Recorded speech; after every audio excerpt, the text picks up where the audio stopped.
Result आया, खासतौर से हरियाणा का और जम्मू कश्मीर का, क्या कहना है? नहीं, ये हमको जो गाली देते थे लोग कि आपके खड़े रहने से सब बीजेपी का फायदा हो रहा है, मैं फिर से कह रहा हूं, हम तो थे ही नहीं वहां पर, तो कैसे जीत गई बीजेपी? क्या क्या अनाप शनाप बोलते थे हमारे बारे में, ये टीम वो टीम। अब जब वहां पर बीजेपी जीत गई, जिम्मेदार कौन है इसका?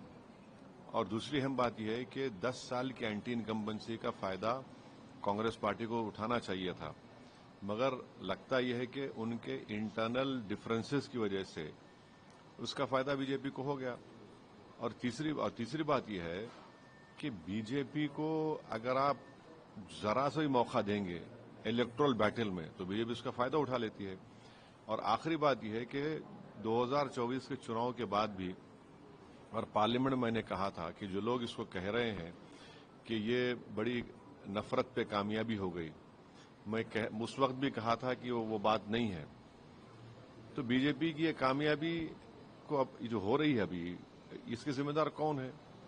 तो ये है असल। कांग्रेस पार्टी पे निशाना नहीं, निशाना नहीं है भाई। मेन अपोजिशन तो आप ही है वहां पर। मेन अपोजिशन तो ओवैसी थोड़ी है। मेन अपोजिशन आप ही है।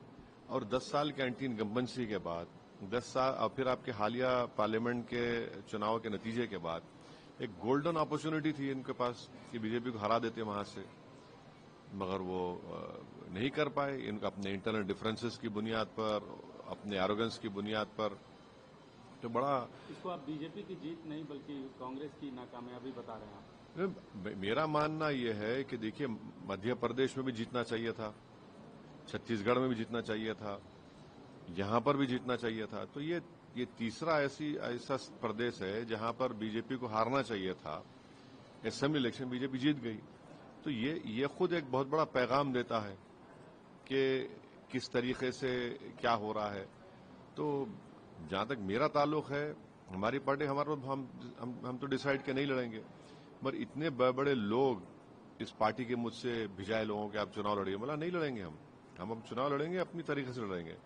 तो ये तो ठीक नहीं हुआ, बिल्कुल ठीक नहीं हुआ। और 10 साल की एंटी इनकम्बेंसी और इनएफिशिएंसी इतनी ज्यादा थी वहां पर, तब भी फायदा नहीं उठा सकी कांग्रेस पार्टी से। कल प्रधानमंत्री और भारतीय जनता पार्टी के अध्यक्ष जेपी नड्डा ने भी कहा कि कांग्रेस ने वहाँ जातिवाद किया, ये किया, बहुत सारे बातें बोली। क्या आप उससे इत्तेफाक रखते हैं? कांग्रेस को खासतौर से निशाना। अब देखिए, जीतने के बाद तो victory has many fathers, defeat has none, जो कहावत है, अब कुछ भी बोले जाएं। अब जाहिर है, तो अब ये ईवीएम को ब्लेम करना तो बड़ा आसान है ना। तो वही ईवीएम से आप जीत जाते हैं और फिर अगर आप हार जाते हैं तो ये गलत बात है। अब बोलते हैं, मगर ये मेरा ओपिनियन ये है कि ये स्टेट बीजेपी को हारना चाहिए था। बहुत से फैक्टर्स थे जो उनके खिलाफ जा रहे थे। तो अगर आप यहां पर भी अगर नहीं हरा पाएंगे बीजेपी को, तो ये बड़ी तकलीफ दे बात है। सर, जो 5 एमएलए नॉमिनेट किया है सेंट्रल गवर्नमेंट ने, उस पर उमर अब्दुल्ला कह रहे हैं कोर्ट जाएंगे, राहुल गांधी कांग्रेस वैसी ही बातें कर रहे हैं। आपका क्या राय है? नहीं, एक्ट देखिए, एक्ट में तो है वो हमने 370 को अपोज किया। उसूलन अखलाकन कॉन्स्टिट्यूशनल प्रोप्राइटी डिमांड करती है कि जो भी सीएम होगा उसके ओपिनियन से, उनकी रजामंदी से आप अपॉइंटमेंट करिए।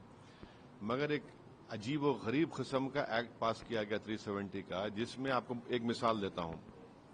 कैबिनेट की मीटिंग होगी, उमर अब्दुल्ला की कैबिनेट मीटिंग होगी, तो एलजी का रिप्रेजेंटेटिव बैठेगा उसमें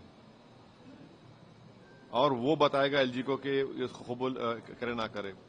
अगर उमर अब्दुल्ला कैबिनेट के मिनिस्टर को दिल्ली जाने का है, दिल्ली जाने का भी है, तो उसको एलजी से परमिशन लेके जाना पड़ेगा। एक प्यून को अपॉइंट नहीं कर सकता सीएम वहां का। तो ठीक है, ये बात बिल्कुल सही है कि कश्मीर के अवाम में जो गुस्सा था 370 को अबॉलिशन का, उन्होंने अपना गुस्सा का इजहार कर दिया। और फिर दूसरा ये है कि हमारे पड़ोसी मुल्क जो बोलते थे कश्मीर के बारे में, इलेक्शन तो हुआ, साफ सुथरा हुआ, इसमें कोई इनकार नहीं कर सकता, ये भी एक बहुत बड़ी कामयाबी है। तीसरी बात यह है कि जम्मू में आप देखिए कि 29 सीट बीजेपी जीत गई, वहां पर भी कांग्रेस पार्टी एक ही सीट जीती। ये चीजों को देखने की जरूरत है। कश्मीर छोड़ दी, वैली, अच्छा कश्मीर में तो बीजेपी ने बड़ा प्रोपेगेंडा किया था कि पहाड़ी गुज्जर वो सब जीरो हो गया, पहाड़ी गुज्जर मिलकर बीजेपी को हरा दिए। मगर जम्मू में 29 असेंबली सीट्स पर बीजेपी जीत जाती है और एक सीट पे कांग्रेस जीतती है। तो ये चीजों को देखना पड़ेगा। ये तो ठीक नहीं है ना, बिल्कुल ठीक नहीं है ये। भाई वैली में एक रिजल्ट आ रहा है, जम्मू में बड़ी पार्टी बीजेपी बन जाती है। तो मतलब जो ये 5 एमएलए नहीं, इस सही मानते हैं? नहीं, मैं तो पूरे एक्ट को ही गलत मानता हूं। इसीलिए मैंने पार्लियामेंट में उसका वो खुलकर हमने उसका अपोज किया था कि क्या सीएम होगा उमर अब्दुल्ला, बताइए। भाई उसकी कैबिनेट में एलजी का रिप्रेजेंटेटिव बैठेगा और वो बैठकर रिपोर्ट करेगा कि जो डिसीजन एक्सेप्ट करे ना करे। अगर उमर अब्दुल्ला अपनी मंत्रियों को लेकर दिल्ली आना चाह रहे तो प्लेन में बैठ के ऐसा नहीं आ सकते, उनको एलजी से परमिशन लेके आना पड़ेगा। एक प्यून को अपॉइंट नहीं कर पाएंगे, तो पूरा पावर तो एलजी के पास ही है। अब देखिए ये तो बड़ी यानी गलत बात है ना। ये तो इलेक्टेड जनता वोट डाल रही है और पूरे इख्तियार एलजी को दे रहे हैं आप, ये कैसे होगा बताइए।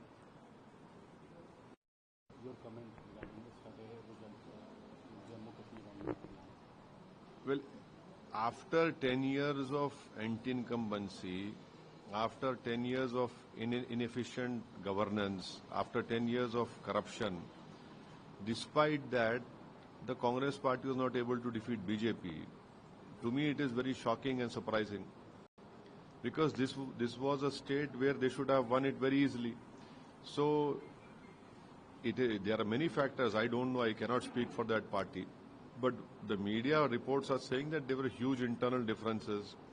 In fact, a very strong senior Dalit leader, she had made a statement that she was not consulted. And please remember, this is the third state election which the Congress party has lost, wherein they should have won: Madhya Pradesh, Chhattisgarh, now Haryana. And the third point is that I didn't contest, my party didn't contest. So now, who will these people blame for the victory of BJP?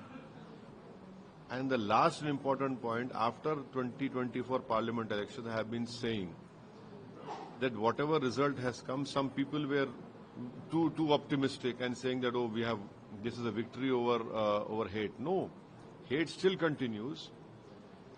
You cannot say that just because we have brought down BJP to 240, it is a victory. BJP has still won this election. So there are important challenges which lie ahead for all of us, and I hope that good sense will prevail on all the secular parties.